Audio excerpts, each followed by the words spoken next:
Good morning students. સંભાવના chapter આપણે શરૂ કરેલું હતું. આજે આપણે ટેક્સ્ટબુકના દાખલા ગણીશું, રાઈટ? ઓકે. સ્વાધ્યાય 1.2 પેજ નંબર 25 ટેક્સ્ટબુક, એનો દાખલા નંબર 3. ટેક્સ્ટબુક સ્વાધ્યાય 1.2 ટેક્સ્ટબુકનું પેજ નંબર 25 અને દાખલાનો નંબર છે બેટા 3. રાઈટ? ઓકે. રકમ વાંચી લઈએ. 2 બાળકો ધરાવતા કુટુંબોમાંથી એક કુટુંબ યદચ્છ રીતે પસંદ કરવામાં આવે છે. એટલે અમુક કુટુંબો હશે 50, 100, 5000, એ દરેકની અંદર 2 બાળકો છે અને એ બધા કુટુંબો જે છે એમાંથી આપણે એક જ કુટુંબ પસંદ કર્યું. તો જે કુટુંબ આપણે પસંદ કર્યું એમાં 2 બાળકો હશે, રાઈટ? ઠીક છે. આ કુટુંબના 2 બાળકો પૈકી, હવે પહેલો ક્વેશ્ચન, એક બાળક છોકરી અને એક બાળક છોકરો હોય એની સંભાવના શોધવાની છે. અને બીજો ક્વેશ્ચન એમાં એવો છે કે ઓછામાં ઓછું એક બાળક છોકરી હોય એની સંભાવના શોધો, રાઈટ? ઓકે. આ દાખલો છે ને મોર ઓર લેસ, વધતા ઓછા પ્રમાણમાં પેલા સિક્કા જેવો છે. 2 સિક્કા ઉછાડીએ ને જેમાં H અને T મળે, બસ એના જેવો આ દાખલો ગણાય. હવે 2 બાળકો ધરાવતા કુટુંબો છે. હવે જે કુટુંબ આપણે પસંદ કર્યું એમાં 2 બાળક હશે. તો એ બાળકો, એમાં શક્યતા 4 છે.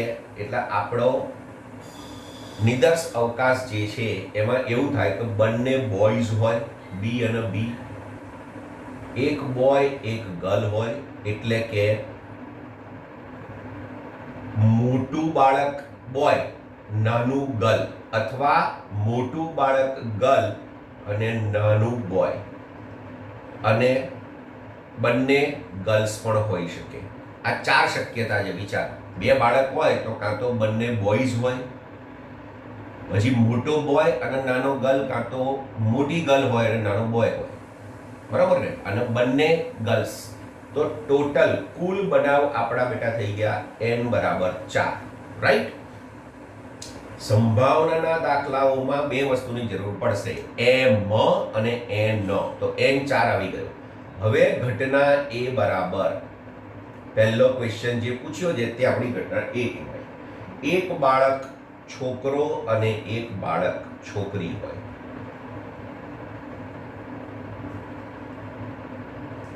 એક બાળક છોકરી અને એક બાળક છોકરો હોય, રાઈટ? તો ઘટના A ના સાનુકૂળ બનાવો બરાબર એક ગર્લ અને એક બોય. એટલે એક તો આમાં આવી જશે બી અને જી, આમાં એક બોય અને એક ગર્લ થઈ ગયું બેટા, અને બીજું જે છે એમાં જી અને બી. આ 2 શક્યતાઓ છે. માટે m1 બરાબર 2. તો પ્રોબેબિલિટી ઓફ A બરાબર m1 upon n, એટલે કે 2/4, એટલે કે 1/2. That's it, complete, right? એ જ રીતે બીજો ક્વેશ્ચન એમણે પૂછ્યો છે. ઘટના બી લઈશું આપણે એને. ઘટના બી બરાબર ઓછામાં ઓછું એક બાળક ગર્લ હોય, ઓછામાં ઓછું એક બાળક છોકરી એટલે કે ગર્લ હોય. તો ઘટના બી ના સાનુકૂળ બનાવ બરાબર ઓછામાં ઓછું એક બાળક છોકરી હોવી જોઈએ. ઓછામાં ઓછું એક, એટલે એક છોકરી હોય તોય ચાલે અને 2 છોકરીઓ હોય તોય ચાલે. તો બી તો ના આવે કારણ કે આમાં તો છોકરી છે જ નહીં. બીજી આવશે કારણ કે એક છોકરી છે, ઓછામાં ઓછી એક છોકરી હોવી જોઈએ, તો આમાં છે. જીબી પણ આવશે કારણ કે આમાં પણ એક છોકરી છે, અને જી પણ આવશે કારણ ઓછામાં ઓછી એક છોકરી છે, એટલે બે છોકરીઓ હોય તો ચાલે. તો માટે M2 બરાબર 3.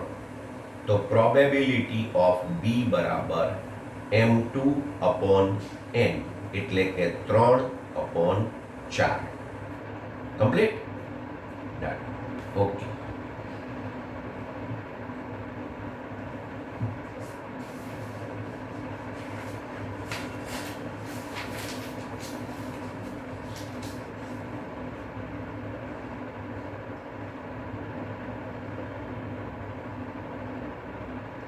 હવે વાંચો છઠ્ઠો દાખલો.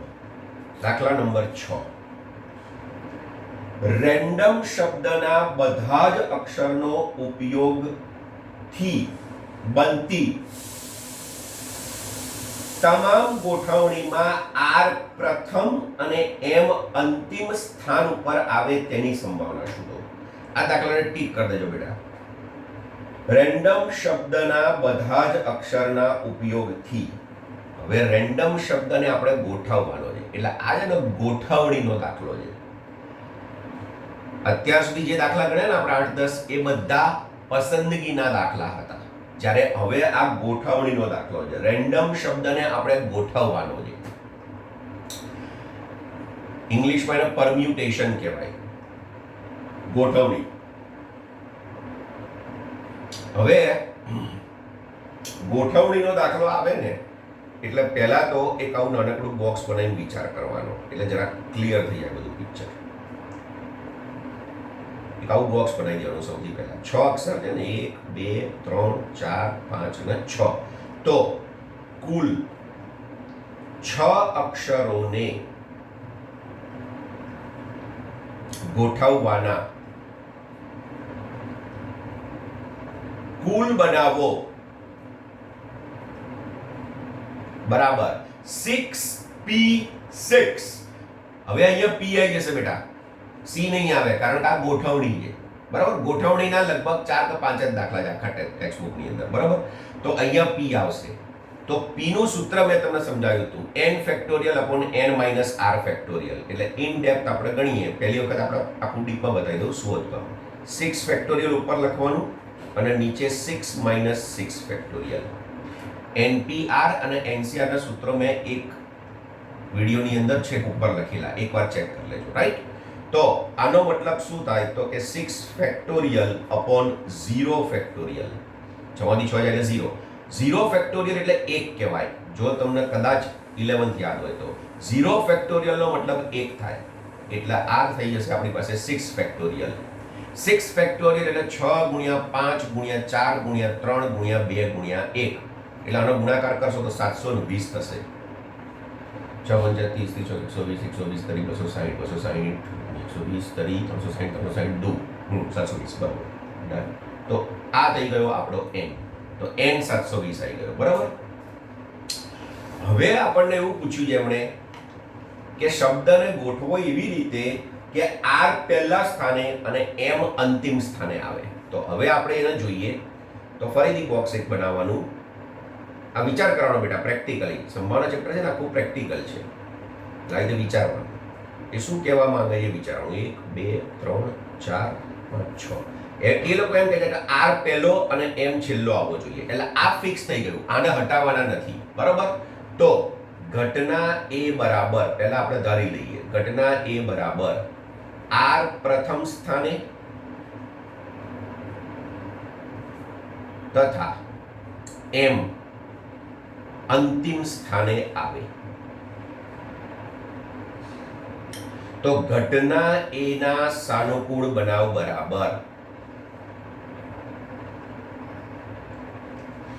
r પહેલો, આ ફિક્સ જ છે એટલે r ની જગ્યા ફિક્સ થઈ ગઈ, એટલે આને ક્યાંય હટાવવાનો નથી. એટલે પહેલા ખાનામાં એક અક્ષર ફિક્સ થઈ ગયો, એટલે એક ખાનું અને એનો એક અક્ષર ફિક્સ થઈ ગયો, એટલે એને લખાય 1p1. અને હવે અને એટલે ગુણાકાર, ક્રમચય સંચયમાં શીખ્યા હશો. અથવા એટલે પ્લસ, બરાબર ને? આપણે એકવાર ડિસ્કશન કરી દીધું. અને એમનું ખાનું પણ ફિક્સ થઈ ગયું. એમ પણ છેલ્લા ખાનામાં જ આવશે, એટલે અને એટલે ગુણાકાર 1p1. અને હવે વચ્ચેના જે 4 અક્ષર છે ને એને તમે ગોળ ગોળ ફેરવી શકશો આ 4 જગ્યાએ. એટલે 4 ખાનામાં 4 અક્ષરો આપણે ગોઠવવાના. તો એમાં દાખલા તરીકે ડી છે આપણી પાસે, ડી. તો ડી અહીંયા પણ આવી શકે, અહીંયા પણ આવી શકે, અહીંયા પણ આવી શકે, અહીંયા પણ આવી શકે. પછી એક ઓ છે, તો ઓ અહીંયા પણ આવી શકે, અહીંયા પણ આવી શકે, અહીંયા પણ આવી શકે, અહીંયા પણ આવી શકે, એવી રીતે. તો હવે જે 4 અક્ષર છે એના 4 ખાના છે. 4 ખાના અને 4 અક્ષર એટલે 4p4. રાઈટ? ફરીથી પહેલા ખાનામાં આર ફિક્સ થઈ ગયો, એટલે પહેલું ખાનું બ્લોક થઈ ગયું. એટલે એક ખાનું અને એક અક્ષર, આ એક ખાનું એનો એક અક્ષર એટલે 1p1. એ જ રીતે છેલ્લું ખાનું એમાં એમ ફિક્સ થઈ ગયો, એટલે છેલ્લું ખાનું એક જ છે, આ એક જ ખાનું છે. તો એક ખાનું એનો એક અક્ષર એટલે 1p1. અને બાકીના 4 ગોળ ગોળ ફેરવી શકાય, એટલે 4 ખાના એના 4 અક્ષર એટલે 4p4. રાઈટ? ઓકે. તો 1p1 એટલે 1, 1p1 એટલે પણ 1, અને 4p4 એટલે 24 થશે. કઈ રીતે? 4 ગુણ્યા 3 ગુણ્યા 2 ગુણ્યા 1. નીચે તો 0 ફેક્ટોરિયલ થઈ જશે, 4 માંથી 4 જાય તો એટલે આપણા સાનુકૂળ બનાવ થઈ ગયા 24. તો પ્રોબેબિલિટી ઓફ A બરાબર m/n 24/720. 24×3 72 એટલે 1/30. આપણો આન્સર. રાઈટ? ઓકે. 7મો દાખલો વાંચો.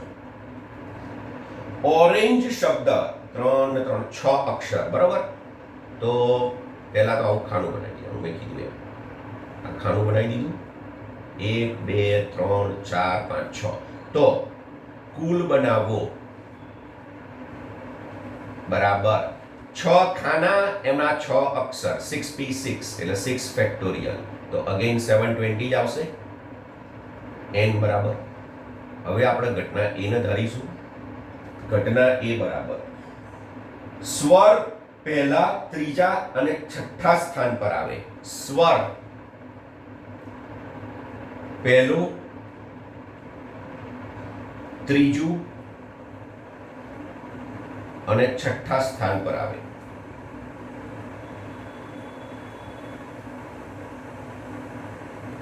બરાબર? તો અહીંયા બનાવી દઉં છું. સ્વર એટલે ઓરેન્જમાં સ્વર કયા કયા છે? ઓ, એ અને ઈ. તો ઓ, એ અને ઈ જે છે ને એ પહેલું, એટલે આ દાખલા તરીકે આ ઓ આવ્યો, પછી ત્રીજા એટલે અહીંયા માનો કે એ આવ્યો, અને છઠ્ઠું એટલે અહીંયા ઈ આવ્યું. એટલે આ 3 સ્વર છે ને બેટા એ આ 3 જગ્યાએ જ આવવા જોઈએ. ઓ, એ, ઈ. હવે એમ નથી કીધું. જુઓ આ બંને દાખલામાં ડિફરન્સ સમજો. આમાં શું કીધેલું કે આર પહેલો જ હોવો જોઈએ, પણ આમાં એવું નથી કીધું કે ઓ પહેલા સ્થાને. ઓ પહેલા સ્થાને પણ ચાલશે, ત્રીજામાં પણ ચાલશે, છઠ્ઠામાં પણ ચાલશે. શું લખ્યું છે વાંચો ફરીથી બેટા. સ્વર એટલે દાખલા તરીકે ઓ, હમણાં ખાલી ઓ ને પકડો. ઓ પહેલા, ત્રીજા અને છઠ્ઠામાં આવવો જોઈએ. તો આ પહેલું, ત્રીજું, છઠ્ઠું આમાં ગમે ત્યાં ઓ આવી શકે. તો માટે હવે શું થશે? આના સાનુકૂળ બનાવો. ઘટના A ના સાનુકૂળ બનાવ બરાબર. ફરીથી એકવાર બેટા આમાં હજુ પણ ડિફરન્સ સમજો. આમાં R માટે પહેલું ખાનું ફિક્સ હતું અને M માટે છેલ્લું ફિક્સ હતું. ફિક્સ જ હતું, બરાબર? જ્યારે આમાં શું કીધું છે કે સ્વર જે છે એ પહેલું, ત્રીજું, છઠ્ઠું ગમે ત્યાં, એટલે ઓ અહીંયા પણ આવી શકે, અહીંયા પણ આવી શકે, અહીંયા પણ આવી શકે. એ જે છે એ અહીંયા પણ આવી શકે, અહીંયા પણ આવી શકે, અહીંયા પણ આવી શકે. ઈ અહીં પણ ચાલે, અહીં પણ ચાલે, અહીં પણ ચાલે. તો માટે આ 3 અક્ષર જે છે, 3 અક્ષર એના માટે 3 ખાના ફિક્સ. 3 ખાનાના 3 અક્ષર ફિક્સ. આ 3 ખાના ઓ, એ, ઈ અંદર બદલી શકાય. અને એટલે ગુણાકાર. હવે વધ્યા બીજા 3 અક્ષર 1 2 3. તો બાકીના 3 અક્ષર આ 3 ખાનામાં આવશે. તો એને પણ 3p 3 રીતે ગોઠવી શકાય.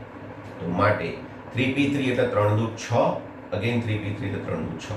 તો માટે m બરાબર 36. તો પ્રોબેબિલિટી ઓફ A બરાબર m/n 36/720. 36 દુ 72 એટલે 1/20. રાઈટ? આપણો આન્સર ક્લિયર? હજુ એક વખત એક્સ્ટ્રા કહું બેટા, આ દાખલામાં આમાં ડિફરન્સ સમજી લો. આમાં એવું લખ્યું હતું કે આર પહેલો જ હોવો જોઈએ, એટલે એક અક્ષરનું એક જ ખાનું, એટલે એને 1p1 લખ્યું. એમ છેલ્લું, એટલે આ પણ એક જ અક્ષર એનું એક ખાનું, એટલે 1p1. જ્યારે આમાં શું છે, સ્વર પહેલો, ત્રીજો ને છઠ્ઠો ગમે ત્યાં ચાલે, એટલે ઓ અહીંયા પણ ચાલે, અહીંયા પણ ચાલે, અહીંયા પણ ચાલે.